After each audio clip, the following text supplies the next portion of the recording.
So in the next few minutes, I want to make a case to you why you ought to go on a media detox and cleanse your mind, your soul, your spirit with all the garbage media's fed us the last 3-4 months. But before doing so, I want to share with you a tweet. I tweeted this out a couple of days ago, and I said, first, the media used COVID-19 to scare the hell out of us so we would stay home, cost 45 million people their jobs, many businesses out of business. Stats are saying 50% of restaurants are not going to open up again.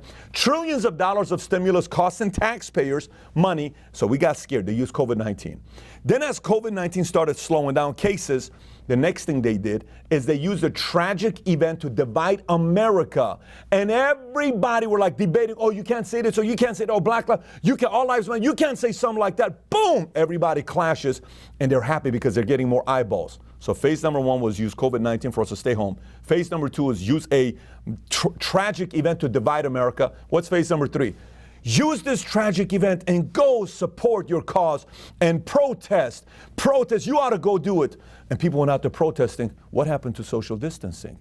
And then when everything calmed down, right after they told everybody to protest, then they said, there's a spike coming up and people got to be very careful because watch what you guys be careful. I said, stay home. You should stay home. No, you shouldn't go out. Wait a minute. You just told me to protest. Now you want me to stay home? Matter of fact, here's a tweet by NBC News, shows you the hypocrisy of media. This is 2 hours apart of a tweet that went out. So first, NBC News sends out a tweet saying, rally for Black trans lives draw packed crowd to Brooklyn Museum Plaza. And you see tens of thousands of people lined up and they're protesting, and NBC News is fully endorsing it, right? 2 hours later, President Trump plans to rally his supporters next Saturday for the first time since most of the country was shuttered by coronavirus. But health experts are questioning that decision. Are you kidding me? 2 hours, the level of hypocrisy, 2 hours apart. First, you're supporting a protesting, then you're saying no because it doesn't match your narrative. So are you really journalists? Because when I look at the definition of journalism, there's three things journalists have to do. One is a verification, meaning data, correct data that you give, that there is some credence behind the data. You're not just making the stuff up. Number two is independence, meaning you're not imposing your opinions. You're an independent opinion. We're stating the facts. This is what's going on. And unless, if you're wrong, you're held accountable. That's what they call themselves as journalists, those three things. Number one, it's not about data today. Number two, there is no independent today. I'm giving you my opinion. And last but not least, where is the accountability? Who's gotten fired lately? You tell me the last journalist that got fired. These so-called journalists today are at best activists. Some of them are clowns, some of them are puppets, and some of them are purely entertainers. Now, let me not make everybody be in that side because there's a lot of them that are good, but most of them today are not journalists anymore. So why am I sharing this with you? Here's why I'm sharing this with you. Why have a media detox? Listen, I've been on a media detox for a good 4 weeks. I don't watch the news when I go home anymore. I don't turn on CNN. I don't turn on Fox. Every single time I read stuff. I no longer watch this stuff because they're going to sell me their emotions on what I need to be doing. I don't do it. I get stuff that I get on social media because I'm on it on a daily basis. I'm not doing nothing related with TV, and this is why. Here's why you ought to make this consideration for yourself. Look, in my business, I have a lot of issues that I face. Meaning people come up to me with a lot of different problems. I run a company, we have attorneys, lawyers, challenges, cases, clients, many different things in the financial industry. And typically anybody that has a conflict with another person, when this person comes to me, here's what they always say. They always say what this person did wrong. They don't say what they did wrong. They always start off with, you know what he did? Here's what he did. He said this, he said that. And you're like, oh my gosh, no way. Yes, that's what he said. That's what he said. That's crazy. And I used to at first get rattled because did you read about what this person said? Okay. Then this person comes. What do you think they say? Do you know what they did? This person said this, and then they said this, and then they said this. Now you're getting rattled. Couples come up to you, say, let me tell you what my husband did. Here's what my husband did. Here's what my husband did. When then the wife comes, let me tell you what my wife did. Here's what my wife did. There's always only the argument that validates their argument. What the other person did wrong to validate your argument. That's exactly what media is doing. Our kids do this to their parents all the time. You will not believe what my brother did. What did you do? Yesterday I'm talking to my son. And I get a letter from school from one of his teachers. And this, he was kicking people all day at school. So I said, so tell me what happened yesterday. Nothing. I thought you kicked a kid in school. Did you kick somebody in school? No, I don't remember. You don't remember? No, I don't remember. I said, you know what I don't remember? What don't you remember?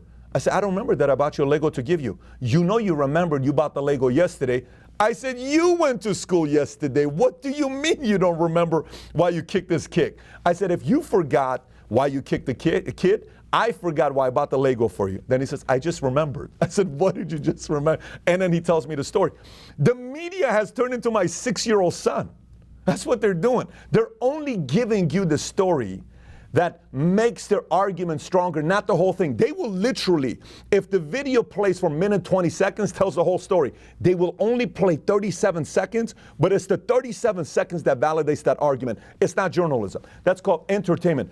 90% of all journalists must step down and become pundits. You know what's the difference between a journalist and a pundit? Here's the difference. A journalist reports.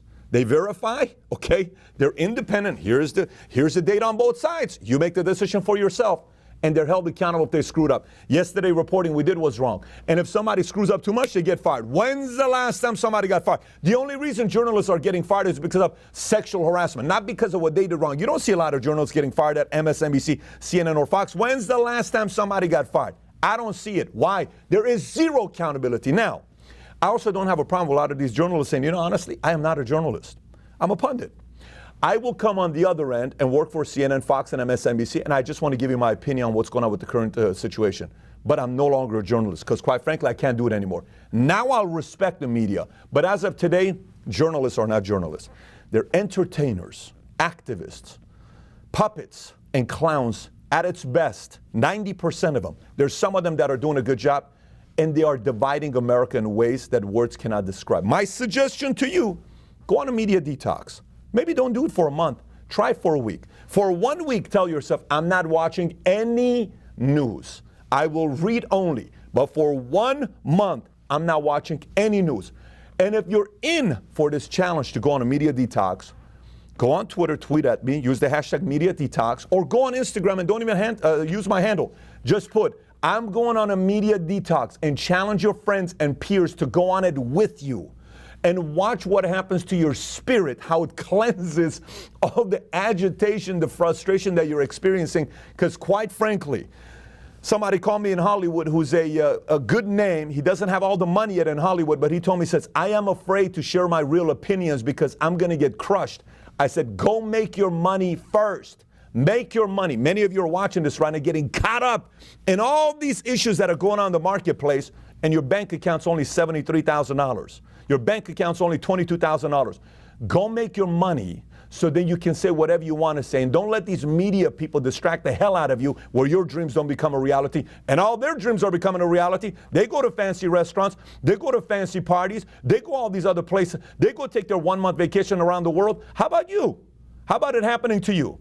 You are their customer. They're not your customer. Make them your customer. That's what you ought to be doing. That's how I think about this myself. So again, my challenge to you, if you have the courage, and I made my case to you where you said, Pat makes some sense, go on a media detox and watch what happens 1 week later. If you're committed to that, comment below. I'm willing to go on a media detox for 1 week. Having said that, have a great week, everybody.